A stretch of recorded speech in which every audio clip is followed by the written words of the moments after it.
I was talking to someone who wants to start a personal chef business, but they had a long list of things that were keeping them from actually getting started. Now, when you really think about it logically, if you want to get paid to cook, really all you have to do is tell someone, I will cook this for you if you pay me this.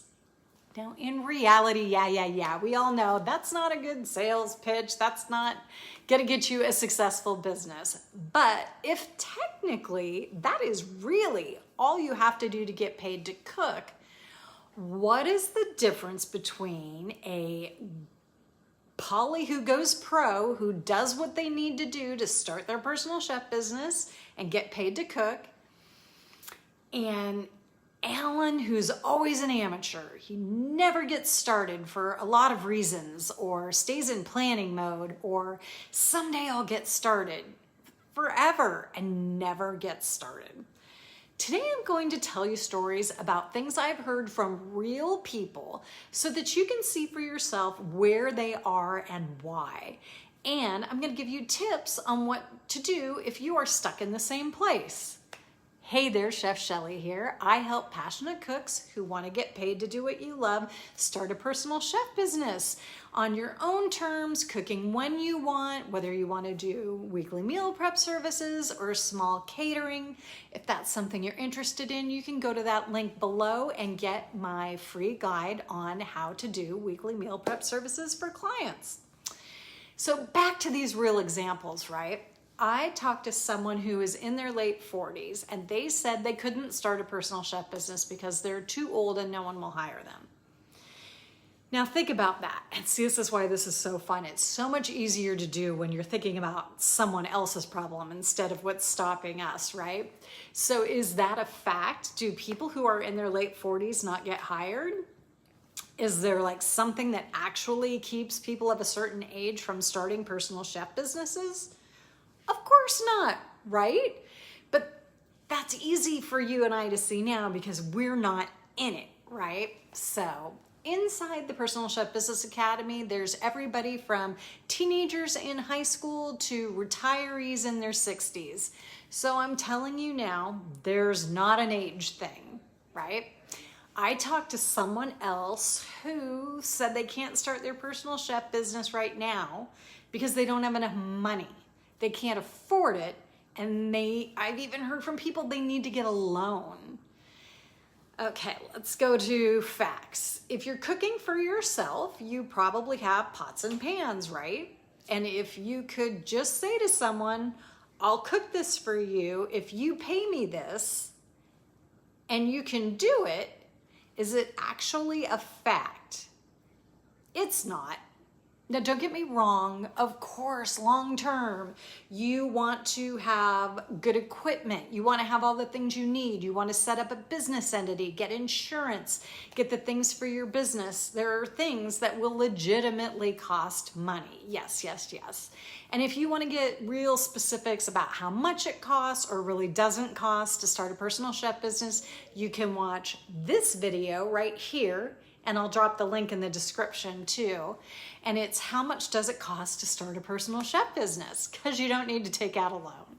But that being said, if that's what holding you back too, really think about telling someone if they pay you X to cook Y, then what are the excuses that would come up? Why you wouldn't be able to do that? And then look at those and see what's underneath those. So here's a good one that I heard last week. Now's not the right time. It's summer. People aren't hiring for weekly meal prep services. Or I've also heard it's the holidays. That's not a good time to start. Or even, I need to XYZ, then I can get started. Now again, you can absolutely have reasons that now is not the right time to start a business. And that is a choice that you need to make to not get started right now, right? Maybe you're moving or having a baby or finishing school or whatever. But when someone tells me something like, well, it's summer and people don't hire now, it'll be better if I start in January because that's when all the people really get started. those aren't facts. Why do we do this, right? So what is it? What are these things in our head that don't make logical sense, but that are keeping us from doing what we really want to do? These are thoughts that are holding us back, and that's also known as a limiting belief. And a limiting belief is just a term for that little voice in our head telling us that we can't. We can't because we don't have this. We can't because we're not that. We can't because of where we are, right? Well, once you start identifying these thoughts and seeing that they're actually just thoughts, not facts, don't get me wrong, that's not going to make you feel any better, right? It's not going to make it work better. We have these thoughts because at the end of the day, we don't want to take a risk. We don't want to try new things. It can be scary. We're afraid of failing. We're afraid of putting ourselves out there. We're afraid of being rejected. We're afraid of being judged. And so just identifying those thoughts, it's not about stopping them. It's not about being fake positive, pretending they're not there, pretending you don't feel scared. It's not about that at all. It takes work and it takes time to change your thoughts and your beliefs about that stuff, especially if we've had them for a long amount of time. But what we can do easily is not to give into it, not to listen to it. So once you recognize the thoughts as being, oh, hey, that's really stopping me from doing what I want to do, that takes some of the power away from it and can help you move on anyway. So let me give you an example of what this really looks like. Number one, first, is even noticing that you're having that crappy little voice and that it is limiting you. It is stopping you from doing what you want to do. If there's something you want, like starting a personal chef business, and you have thoughts about why you can't do it, write it down and look at it and think about, hey, that's just a thought, or that is a fact right now, or, what is that voice telling me? And look under that and see, is it really coming from fear, or is it really coming from you're making a conscious choice because of what's going on? Of course, it can be scary to try something new, right? But identifying the thoughts makes it a little easier to take that emotion out of it and make an informed decision. Number two is look at the other side of it. So you have this voice in your head, right? You have this thought saying some things to you. But what's something else you can think? What is another belief that you have? You don't have to say the thought's wrong. You don't have to change it. Whatever, you just let it be there. But what is something else that's true? Have you ever done something new? Have you ever learned something new? Have you ever succeeded in anything ever in your whole entire life? Of course we have, right? No matter how small, if you can think about something like that, find some evidence for yourself. Sometimes we have to dig pretty deep because of course our minds go to the negative, right? But think about something that actually supports what you want to do instead of just listening and giving airtime to the ones that are stopping you. A great way to support yourself with this is number 3, have some accountability. Because at the end of the day, we're all human beings, right? And as much as we want to do some things, it can be just easier to have a little accountability to someone else instead of just ourselves, right? It's easier to go to the gym if you have a workout partner. It's easier to get the house clean if someone's doing it with you. So if you have someone that you know, like, and trust that's trying to start a business too, it can be great to have conversations with them.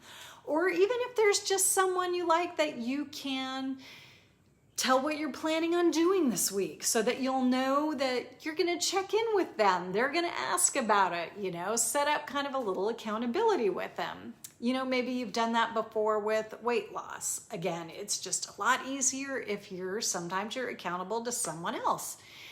This is one of the most valuable things we have in the Personal Chef Business Academy. There's a whole group of people working on the exact same goal, even though specifically it might be different for each person, how they're doing their business.